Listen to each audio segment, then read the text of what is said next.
दोस्तों नमस्कार। पश्चिम बंगाल में एसआईआर को लेकर के चुनाव आयोग ने जो आदेश दिए, ममता बनर्जी उससे पूरी तरह बौखला गई। यूं तो पूरी विपक्षी पार्टी बौखलाई हुई है, क्योंकि उनको लग रहा है कि जो उनका वोट बैंक है, घुसपैठिए, वो अब वोटर लिस्ट से बाहर हो जाएंगे। पूरा विपक्षी दल संसद से लेकर सड़क तक प्रदर्शन कर रहा है। राहुल गांधी एक तरफ प्रेस कॉन्फ्रेंस करके ये सिद्ध करने की कोशिश कर रहे हैं कि जो वोटर लिस्ट है उसमें बड़ी संख्या में गड़बड़ी है, उसमें फर्जीवाड़ा है, उसमें घुसपैठ है, उसमें लोग डुप्लीकेसी उसमें अंदर है। लेकिन दूसरी तरफ यही विपक्ष TMC, Samajwadi party, RJD, Congress, वामपंथी ये विरोध कर रहे हैं कि एसआईआर क्यों हो रहा है। ममता बनर्जी एक कदम और आगे गई और उन्होंने साफ साफ कह दिया कि हम बंगाल में सर नहीं होने देंगे।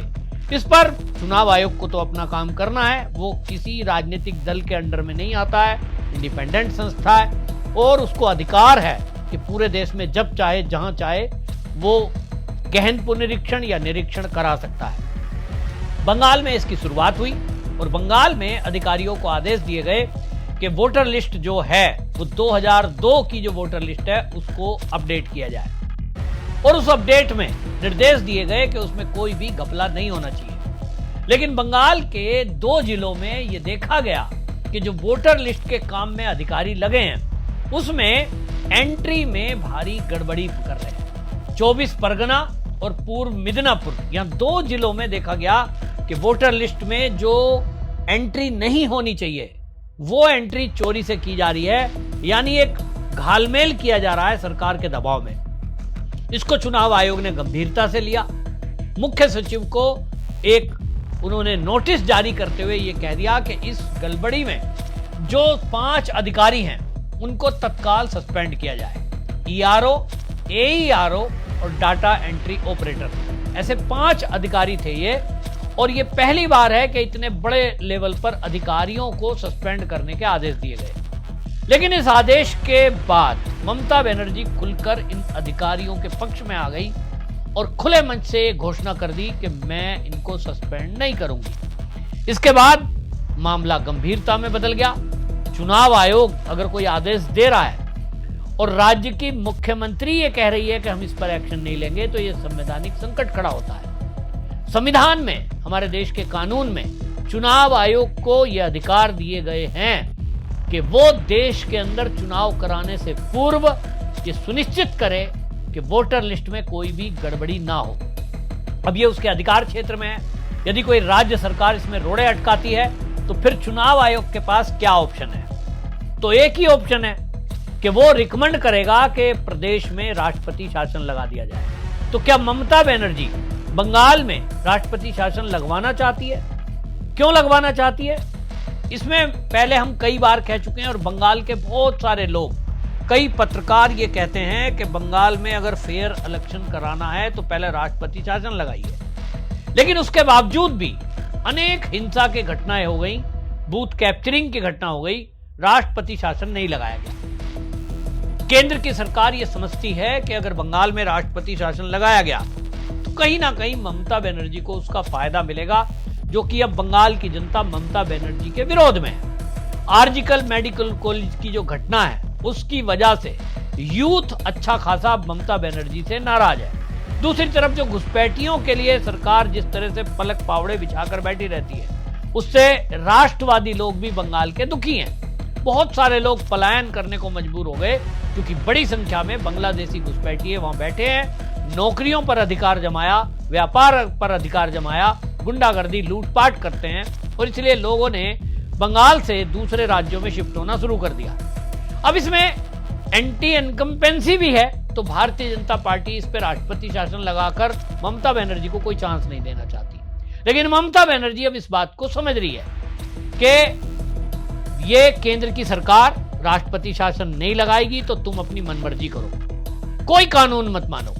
सीबीआई जांच के लिए आती है तो वो कह देती है सीबीआई को एंट्री नहीं कर देंगे। बीएसएफ का 50 किलोमीटर का दायरा बढ़ाता है तो वो कहते हैं मैं बीएसएफ को काम नहीं करने दूंगी। पुलिस को पीछे लगा देती है कि बीएसएफ वालों को देखो कहां कहां जा रहे हैं। और अब चुनाव आयोग से सीधी टक्कर तो इसका मतलब यह है कि अब बंगाल में ये तो निश्चित हो गया कि चुनाव आयोग को ये पावर है, और चुनाव आयोग अगर वोटर लिस्ट में गहन पुनरीक्षण नहीं करा पाएगा, करेक्शन नहीं करा पाएगा, तो राहुल गांधी तो ब्लेम कर रहा है कि फर्जी वोटर हैं, इसमें वोटों की चोरी हो रही है। तो अगर वोटों की चोरी हो रही है तो बंगाल में भी हो रही होगी, और इसलिए जब बंगाल में भी चोरी हो रही होगी तो चुनाव आयोग की ये जिम्मेदारी है कि वोटों की चोरी या गड़बड़ी को रोके।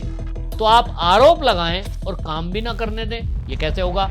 एक तरफ महुआ मोइत्रा टीएमसी की सांसद है, वो सुप्रीम कोर्ट में जा चुकी है कि ये जो चुनाव आयोग वोटर लिस्ट में एसआईआर करा रहे हैं उसको तत्काल रोकने के आदेश दो, क्योंकि ये गलत है। दूसरी तरफ पूरा विपक्ष खड़ा होकर तख्ती लेकर खड़ा है कि साहब एसआईआर में घपला है, और ममता बनर्जी तो धमकी दे रही है कि मैं होने नहीं दूंगी।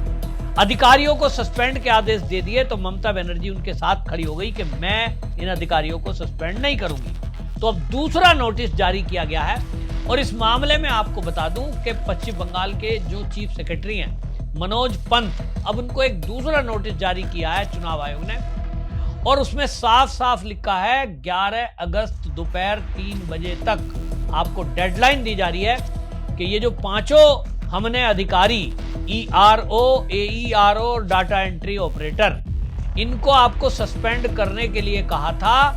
इनको सस्पेंड करके 11 अगस्त दोपहर 3 बजे तक कार्रवाई करके हमें इसकी सूचना दें।